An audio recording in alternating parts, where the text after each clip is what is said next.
தினம் ஒரு ஜெபம் என்கிற ஜெப வேலைக்கு நேராக இயேசு கிறிஸ்துவின் நாமத்தினாலே உங்களை வாழ்த்தி வரவேற்கிறேன். இன்றைய நாளுக்குரிய வசனம் மத்தேயு எழுதின சுவிசேஷம் அதிகாரம் 11 வசனம் 28. வருத்தப்பட்டு பாரம் சுமக்கிறவர்களே, நீங்கள் எல்லாரும் என்னிடத்தில் வாருங்கள், நான் உங்களுக்கு இளைப்பாறுதல் தருவேன். நாம் யாவரும் கண்களை மூடி தேவனை நோக்கி ஜெபிப்போம். எங்களை நேசிக்கிறதான நல்ல தகப்பனே, இந்த நாளுக்காக ஸ்தோத்திரம் ஆண்டவரே. கர்த்தர் கொடுத்த புதிய நாளுக்காக நாங்கள் நன்றியோடு துதிக்கிறோம், ஸ்தோத்தரிக்கிறோம் ஆண்டவரே.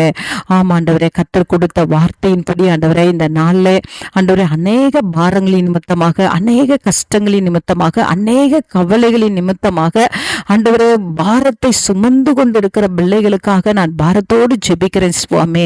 ஆமாண்டவரே, உம்மிடத்திலே ஆண்டவரே வரும் பொழுது உடைய பிள்ளைகளுக்கு இளைப்பாறுதலை கட்டளையிடுகிற தேவன் ஆண்டவரே.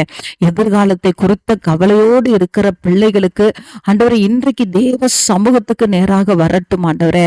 ஆண்டவரே, சரீரத்திலே போராட்டத்தையும் சஞ்சலத்தையும் வைத்து ஆண்டவரே நித்தமும் கவலையோடும் பாரத்தோடும் இருக்கிற பிள்ளைங்களுக்காக பாரத்தோடு ஜெபிக்கிறேன்.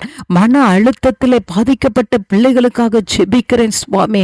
உடைய பிள்ளைகளுக்கு கர்த்தர் இளைப்பாறுதலை கட்டளையிடும்படியாய் ஜெபிக்கிறேன் சுவாமி. வியாதி நிமித்தமாக ஆண்டவரே வயது ஆண்டவரை ஏறிக்கொண்டு போகுவதனால் ஆண்டவரை பலவீனத்தின் நிமித்தமாக ஆண்டவரை சரீரத்திலே ஏற்பட்ட ஆண்டவரை அப்பா உமக்கு ஸ்தோத்திரம் நோவுகள் நிமித்தமாக ஆண்டவரே இந்த நாளில் உம்முடைய பிள்ளைகள் யாராவது ஆண்டவரே கவலையும் வருத்தத்தை அனுபவித்துக் கொண்டிருந்தால் ஆண்டவரே கர்த்தாவே உம்முடைய சமூகத்துக்கு வரட்டும் ஆண்டவரே. இளைப்பாறுதல் தருகிற தேவன், விடுதலையை தருகிற தேவன், சுகத்தை கட்டளையிடுகிற தேவன், நன்மையை அருளுகிற தேவன் அப்பா. உம்முடைய பிள்ளைகளுக்கு கர்த்தர் அற்புதங்களை நீ செய்தருளும்படியாய் நான் ஜெபிக்கிறேன் சுவாமி. உம்மிடத்துல வந்த ஒருவரையும் நீங்க புறம்பே தள்ள மாட்டீங்க. உம்மிடத்துல வந்த ஒவ்வொருவருக்கும் விடுதலை உண்டு சுவாமி. உம்மிடத்துல வருகிற ஒவ்வொருவருக்கும் இளைப்பாறுதல் உண்டு. இன்றைக்கு ஆண்டவரே உம்முடைய சமூகத்திலே வந்து அந்த வெற்றியை சுதந்திரித்துக் கொள்ள, அந்த இளைப்பாறுதலை பெற்றுக்கொள்ள, அந்த சுகத்தை பெற்றுக்கொள்ள உம்முடைய பிள்ளைகளுக்கு உதவி செய்யுங்க. இயேசுவின் மூலம் ஜெபிக்கிறேன் நல்ல பிதாவே.